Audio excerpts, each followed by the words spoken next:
Hey Stace, so this is my hay steamer that's been going successfully now for over a year. Both the wallpaper steamer and the esky were bought from Bunnings. The esky, which is this 150 litre Outer Mark ice box, after a whole heap of research, is what I got, as well as the Wagner wallpaper steamer. Okay, so how did I put these two together? When you get the wallpaper steamer, you get the tube that comes with it, and there's a couple of other items that you don't need. So you just need the tube as well as the steamer. With the esky, I've taken the bung out, and this tube from the Wagner steamer, excuse my bruised thumb, fits snugly, perfectly in this little hole. Some water will drip out, so I just put a little tray underneath to catch it and empty it out every now and then. I then curled the hose around the bottom to begin with, to help it sit there properly. I stuck it down with some tape that was going to put up with the heat, because it does get up to over 90 degrees Celsius, and I'll run it for an hour. This wire, it's just a piece of cut wire that degrades over time, but you might be able to find something, like if you were to use stainless steel wire, that would be perfect, but really expensive. So I just have it sitting a little bit up off the base, so I don't know, whatever that is. You want it so that the steam can circulate underneath the hay, but also, you know, obviously the higher that you make it, then you'll lose volume or space within the steamer. Okay, in this hose, I just used a small drill bit to then drill holes. It's probably got throughout it maybe about 10 holes or more. The hose is double lined, so you need to make sure that you go not just through the plastic, but also there's a hose within it that you just use a skinny little drill bit to pierce through so that the steam can come out. The end of the hose, I just put a screw in it, because usually you would put this end on a spatula thing that they provide in the box that you then use to steam the wallpaper off, but I just put a little screw in it to block that up. What else? Can't think of much else. So these steamers, really easy to use. This one, so my other one did give it up after a year. But you know, I run this twice a day, every day, so, and it's not a commercial steamer, so I thought that was pretty good. It's $100, you know.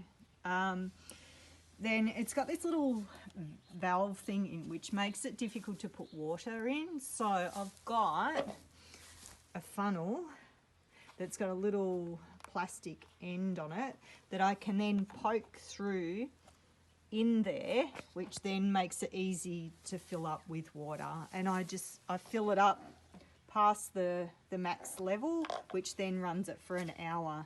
And if you have a look on that website for the professional steamers that are really expensive, they'll talk about running it for an hour as well. So how do I run it for an hour?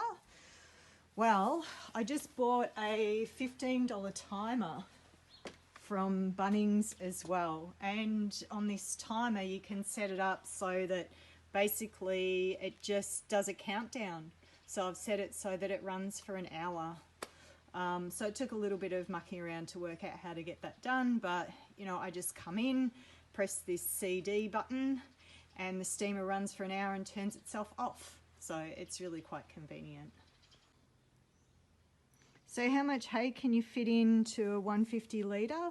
Well, when you've got the height of the mesh, as I explained, then this will allow just under the height of a biscuit. So I have, here is 4 sort of skinny biscuits. It depends on your hay type. This is tall fescue, so it's quite stiff, so you can't squish it down very easily. It would be tempting to say put another 1 or 2 biscuits in here, but then it makes the lid difficult to close, and it also doesn't allow for a lot of air circulation. So this allows for, steam circulation.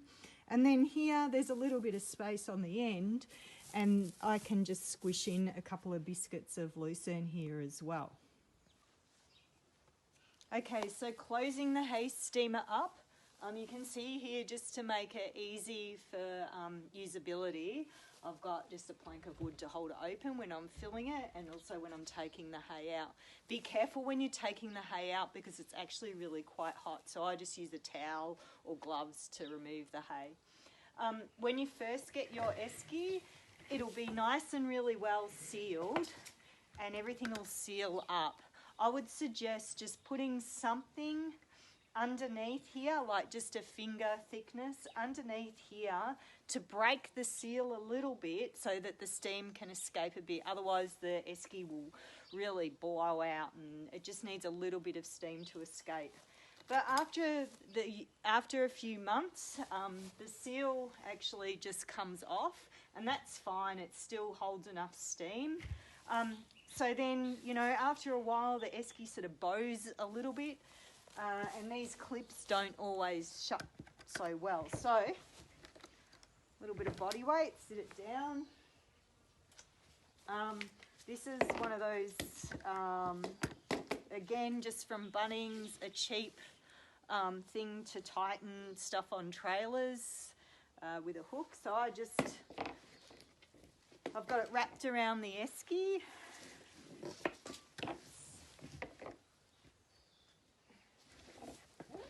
And then I lock it closed, seal it up, and this seals it quite nice and tight. I tighten it as much as I can. Sometimes if I filled it with hay a little bit too much, the ends are opened up a little bit. So I'll just sit down, and if the latches work that day, then I will close them up. And because the seal is gone on this esky now, then I don't have to worry about a little bit of steam being able to escape. It still escapes, but this hay is steamed sufficiently enough that my asthmatic horse that used to get yellow goop coming out of his nose now does not cough at all. Now, admittedly, he's also on a Ventolin, but he's asthmatic. If Casper also gets his hay unsteamed, he coughs too. So the steaming is really good for their respiratory health. Yeah, highly recommend it. Let me know how you go, and if you've got any more questions. Bye.